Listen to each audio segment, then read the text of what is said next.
एक इनपुट थी हमारे पास, अम्बाला पुलिस के पास, कि एयरफोर्स स्टेशन में जो है एक लड़का है और सस्पेक्टेड था।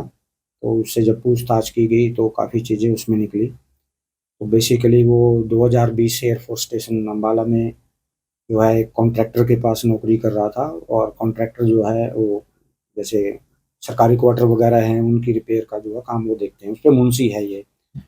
तो साहा में गांव पड़ता है, सबका गांव है, वहाँ का रहने वाला है। तो इनपुट के मुताबिक जब पूछताछ की गई और इसका डिवाइस जो है कब्जे में लिया गया तो उसमें काफ़ी चीज़ें ऐसी आई जो देश हित की नहीं थी। तो उस पे फिर मुकदमा दर्ज करके उसको अरेस्ट किया गया है। 4 दिन का उसका पुलिस रिमांड लिया गया है। आई कार्ड वगैरह उसका कब्जे में ले लिया गया है। तो फर्दर जो है अब देखते हैं उसमें और क्या-क्या चीज़ें निकल के आती हैं।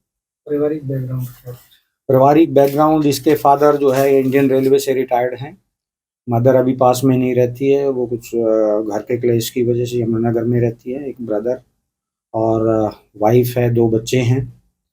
तो नॉर्मल जैसे परिवार होता है वैसे परिवार से है। तो लगभग 6 साल से जो है यहाँ पे ये काम कर रहा था। किस तरीके से क्या कुछ कर रहा था? संदिग्ध कैसे पाए गए? संदिग्ध, इसकी जो एक्टिविटीज़ थी वो सस्पेक्टेड पाई गई तो इनपुट आया, क्योंकि आपको पता ही है कि भई जब नेशनल सिक्योरिटी का मामला होता है तो फिर नज़रें होती हैं। तो इसका जो डिवाइस है, मोबाइल है, उसमें कई चीज़ जो है आपत्तिजनक ऐसी पाई गई जिसमें देश की जो है सिक्योरिटी को या इंटीग्रिटी को हम खतरा मान सकते हैं। कहाँ पर जासूसी क्या कुछ करता था? किस देश से संबंध बना रखे थे इसने, किस तरीके?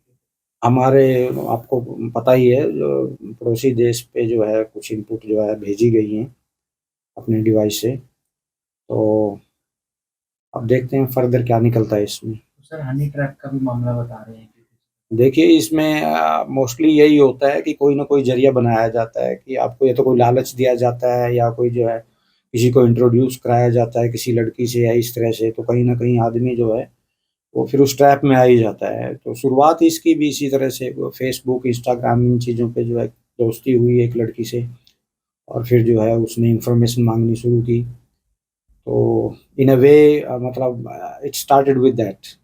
कितने टाइम पहले दोस्ती हुई? इसके मुताबिक लगभग हो गया 1 महीने से ज़्यादा हो गया है इसको। तो बाकी तो जो है मतलब एक बार इसने 1 महीना बताया था इंटेरोगेशन में, फिर जो है वही अगेन जो है अभी स्टेज पे नहीं कह सकते, क्योंकि जब तक पूरा कंप्लीट इन्वेस्टिगेशन नहीं हो सकता है, क्योंकि कई बार आदमी अपने बयान बदलता है, कई बार स्टेटमेंट बदलता है। सर, सर पुराना सेकंड अभी अभी तक जो है कोई ये नहीं आई है, कोई क्रिमिनल एक्टिविटी या एफआईआर वगैरह उसकी नहीं आई है। बाकी फर्दर जो है, क्योंकि अभी तो शुरुआत है, इनिशियल स्टेज है, तो गहराई में जाएँगे तो फिर पता चल पाएगा कि क्या कोई और भी इस तरह की बात या कोई क्रिमिनल एक्टिविटी इसने की हो। सर, वही अगेन अभी नहीं कह सकते, फाइनल नहीं कर सकते, क्योंकि एक बार जो बोले हम उस पे विश्वास नहीं कर सकते हैं जब तक इन्वेस्टिगेशन पूरी ना हो जाए। और ये मैटर सेंसिटिव है, तो जब तक पुख्ता नहीं होता तब तक